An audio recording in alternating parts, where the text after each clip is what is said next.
20 फरवरी 2024 कोलकाता से 17 किलोमीटर दूर हुगली कोन्नगर में 8 साल के श्रेयांश के कमरे में जब उसकी बहन वहाँ पे जाके पहुंची और वहाँ का नज़ारा देख के वो वहाँ से सहम गई, मतलब पूरा डर गई थी, क्योंकि श्रेयांशु वहाँ पे एकदम खून से लथपथ पड़ा हुआ था।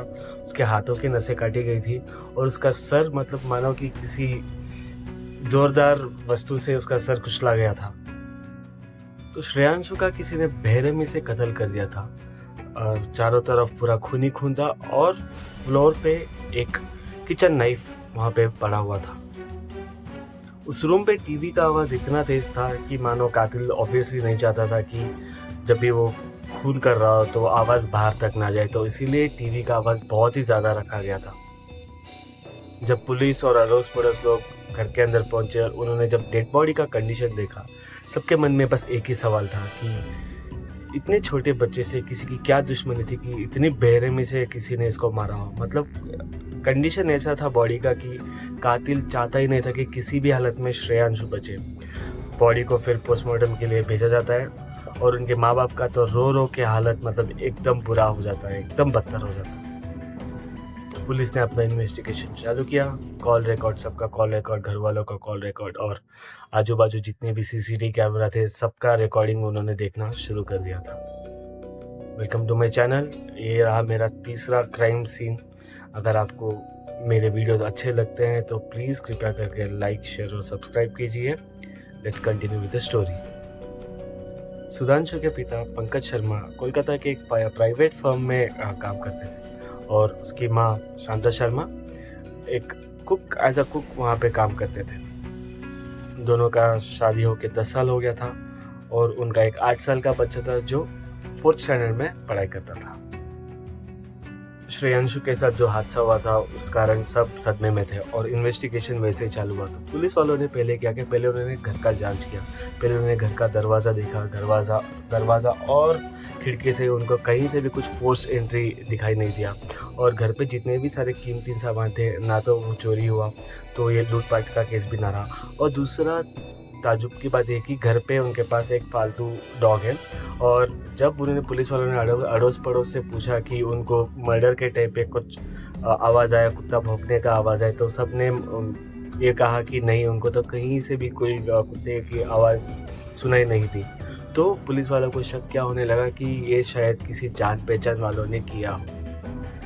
पुलिस ने माँ बाप, अड़ोस पड़ोस, क्लोज रिलेटिव्स, फ्रेंड्स सबके नंबर लिए और सबके नंबर का उन्होंने हिस्ट्री चेक करना शुरू किया।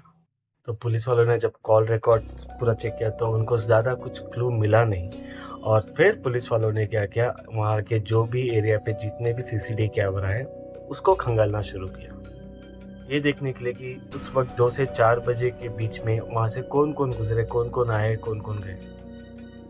तो तभी पुलिस वालों को वहाँ पे मोहल्ले के जितने भी लोग हैं उनके बीच एक महिला आते जाते हुई दिख रही थी पुलिस वालों को। तो उसने मास्क भी पहना हुआ था, तो पुलिस वालों को उसके बॉडी लैंग्वेज देखकर थोड़ा सा शक होने लगा।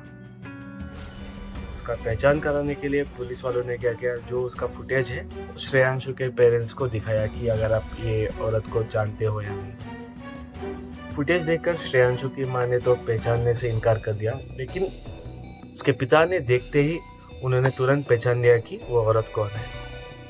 वो महिला और कोई नहीं बल्कि शांता की क्लोज फ्रेंड इशरत थी और ये भी कहा जाता है कि उसका आना जाना उसके घर में हमेशा होता था। शांतनु इशरत को मौसी करके पुकारता था और यहाँ पे पुलिस वालों को शक क्या होता है, कहीं पंकज और इशरत के बीच में कुछ अफेयर तो नहीं है। तो क्या करते हैं, पंकज का पहले कॉल हिस्ट्री चेक करते हैं। कॉल हिस्ट्री जब वो चेक करते हैं तो उनको वहाँ पे कुछ ऐसा नहीं लगता है कि हाँ इन दोनों के बीच में कुछ अफेयर हो। तो यहाँ पे पंकज थोड़ा क्लीन चिट मिल जाते हैं, वो सस्पिशियस लिस्ट से बाहर हो जाते हैं। लेकिन जब पुलिस वालों ने इशरत का कॉल हिस्ट्री निकाला तो वहाँ पे कॉल हिस्ट्री, कॉल डिटेल कुछ और ही कहानी बता रही थी। मर्डर वाले दिन इशरत का फ़ोन 1 बजे से लेकर 7 बजे तक, मतलब 7 घंटे तक उसका फ़ोन स्विच ऑफ था। कॉल डिटेल चेक करते करते पुलिस वालों को ये भी मिलता है कि इशरत एक नंबर पे हर रोज़ 1 घंटे से लेकर 2 घंटे तक बात करती थी। देर रात 2-2 बजे तक इशरत की वो नंबर पे बातें होती थी। जब पुलिस वालों ने चेक करवाया कि वो नंबर किसका है, तब वो लोग हैरान हो जाते हैं ये जानकर कि वो नंबर किसी और का नहीं बल्कि सुधांशु की माँ शांता शर्मा का था। फिर पुलिस वालों ने उन दोनों का व्हाट्सएप मैसेजेस रिट्रीव करवाया। जब उन्होंने व्हाट्सएप मैसेजेस देखा, उनको यकीन करने नहीं हुआ। मतलब उन दोनों का मैसेजेस ऐसा था कि जैसे कोई गर्लफ्रेंड और बॉयफ्रेंड आपस में बात कर रहे हो, और उन दोनों में ऐसे ऐसे फ़ोटोज़ भी एक्सचेंज हुए थे। मतलब अब आप समझ जाओ कि मैं क्या बताना चाहता हूँ। श्रेयांशु की माँ शांता का अफेयर इशरत से था। पुलिस वालों ने जब अड़ोस पड़ोस से पूछा तो किसी को कुछ इस बात का पता ही नहीं था, लेकिन इशरत का शांता के घर आना जाना होता था और शांता का भी इशरत के घर आना जाना होता था। तो सबको यही लगता था कि दोनों आपस में अच्छे दोस्त हैं। श्रेयांशु इनफैक्ट इशरत को अपनी मौसी बुलाता था। जब पुलिस वालों ने हस्बैंड से पूछा तो उन्होंने कहा कि हाँ, मुझे इनके बारे में पता था, लेकिन समाज के कारण और बच्चे के कारण उन्होंने किसी को कुछ नहीं कहा था। सबके मन में फिर भी एक ही सवाल था कि इन सबसे श्रेयांशु के मर्डर का क्या कनेक्शन था। सिंस इशरत सीसीटीवी कैमरा में दिख रही थी और उसका फ़ोन भी मर्डर के टाइम पे स्विच ऑफ था, तो पुलिस वालों ने बिना कुछ देरी किए इशरत और शांता शर्मा को गिरफ्तार किया और वहाँ पे शांता शर्मा रो पड़ी और वहाँ पे वो टूट पड़ी। फिर शांता शर्मा ने कबूल किया कि उसने ही उसके बेटे का मर्डर किया और मर्डर करने के लिए इशरत ने उसका साथ दिया था। ये सुनकर सबके पैरों तले ज़मीन खिसक गई और किसी को यकीन करने नहीं हुआ कि एक माँ अपने ही बेटे का कत्ल करेगी, वो भी किसी अफेयर की वजह से एक औरत के साथ। फिर भी सवाल यह था कि उसने इतना बड़ा अपराध किया क्यों। श्रेयांशु जब स्कूल से घर लौटा तो उसने बेड पर उसकी माँ और इशरत को बेड पर एक कॉम्प्रोमाइजिंग पोजीशन में देख लिया था। शांता शर्मा इशरत के साथ फिजिकली इतना इन्वॉल्व हो गई थी कि उसको ध्यान ही नहीं रहा कि दरवाज़ा खुला है और उसके बच्चे का स्कूल से आने का टाइम भी हो गया। इमेजिन करो एक 8 साल के बच्चे को अब वो सब देखना, उसका स्टेट ऑफ माइंड क्या हुआ होगा। वहाँ पे वो समझ गया था कि हाँ, जो भी हो रहा है वो सही नहीं हो रहा है, वो बहुत गलत हो रहा है। पर वो बोले तो बोले क्या और किससे बोले। अपनी मदर को यूँ देखकर उसका गुस्सा, उसका उलझन, उसका दुख तब समझ पाना उतना आसान नहीं है। तब से वो अपनी माँ से नाराज़ रहता था और परेशान रहता था और रोज़ झगड़ा करता था।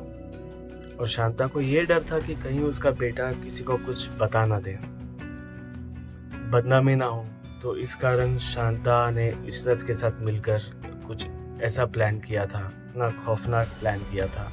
सुन के मतलब आपको विश्वास ही उठ जाएगा और आप सोचोगे कि ऐसा भी कोई कत्ल कर सकता है अपने ही बेटे को, वो भी 8 साल के बेटे को।